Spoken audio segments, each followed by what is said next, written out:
Hi friends, welcome to Malli's kitchen. Malli's கிச்சனில் இன்றைக்கி நம்ம சிம்பிளான பாஸ்தா ரெசிபி செய்ய போகிறோம். இதுக்கு தேவையான பொருள் எல்லாம் நம்ம எடுத்து வச்சுருக்கோம். வெங்காயம், தக்காளி, கொத்தமல்லி, கருவேப்பிலை வச்சுருக்கோம். கொஞ்சமாக மிளகுத்தூள், பச்சை மிளகாய் காரத்துக்கு ஏற்ற மாதிரி, அதுக்கப்புறம் உப்பு போட்டு வேக வச்சுருந்த பாஸ்தா ஒரு கப் வச்சுருக்கோம். ஸோ இதை வச்சு சிம்பிளாக எப்படி செய்கிறதுன்னு நம்ம பார்ப்போம். ஃபஸ்ட்டு பேன் நல்லா ஹீட் ஆகட்டும். ஹீட் ஆனதுக்கப்புறம் ஆயில் போட்டுக்கலாம். ஆயில் கொஞ்சம் சூடானதுக்கப்புறம் சோம்புத்தூள், தாளிக்கிறதுக்கு பார்த்தீங்கன்னா நான் வெறும் சோம்பு மட்டும்தான் நான் ஆட் பண்ண போகிறேன். சோம்பு நல்லா செவந்து வரட்டும். அதுக்கப்புறம் வெங்காயம் ஒரு கப் ஆட் பண்ணிக்கலாம். இது ரொம்பவே ஒரு சிம்பிளான ஒரு ரெசிபி. நான் அதில் எந்த விதமான சாஸ் எதுவுமே நான் ஆட் பண்ண போகிறதில்ல. ரொம்பவே சிம்பிளாக செய்ய போகிறேன். இதில் பச்சை மிளகா, காரத்துக்கு பச்சை மிளகாவும் மிளகுத்தூளும் தான். ஸோ பச்சை மிளகா தேவையான அளவு, காரத்துக்கு தேவையான அளவு போட்டுக்கோங்க. கருவேப்பிலை, கொத்தமல்லி ஆட் பண்ணிக்கோங்க.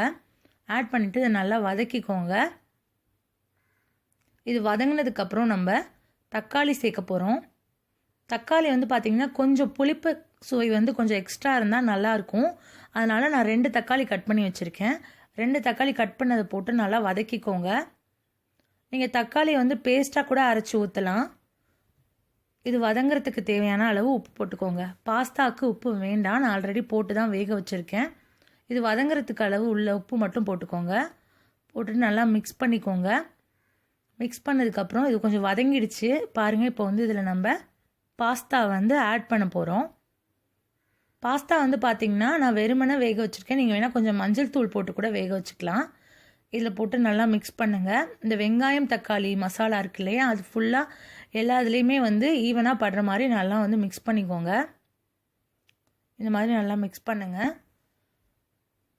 இது ரொம்பவே சிம்பிள். குழந்தைங்களுக்குலாம் ரொம்பவே பிடிக்கும். காரம் இல்லாததுனால குழந்தைங்கள்லாம் விரும்பி சாப்பிடுவாங்க.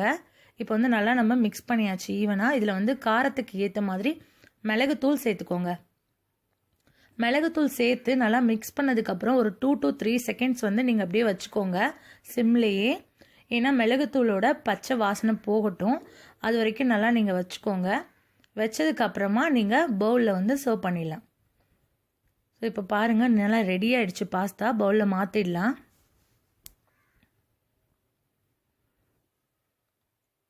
இப்போ ரெடி ஆகிட்டு. ஓகே ஃப்ரெண்ட்ஸ், பாருங்கள், சூப்பரான சிம்பிளான பாஸ்தா ரெசிபி ரெடி ஆகிடுச்சு. நீங்களும் இந்த ரெசிபியை உங்கள் வீட்டில் ட்ரை பண்ணுங்கள். ட்ரை பண்ணி பார்த்துட்டு உங்களோட கமெண்ட்ஸ் கொடுங்க. இதுக்கு முன்னாடி எங்களோட சேனலை சப்ஸ்கிரைப் பண்ணாமல் இருந்தீங்கன்னா சப்ஸ்கிரைப் பண்ணுங்கள்.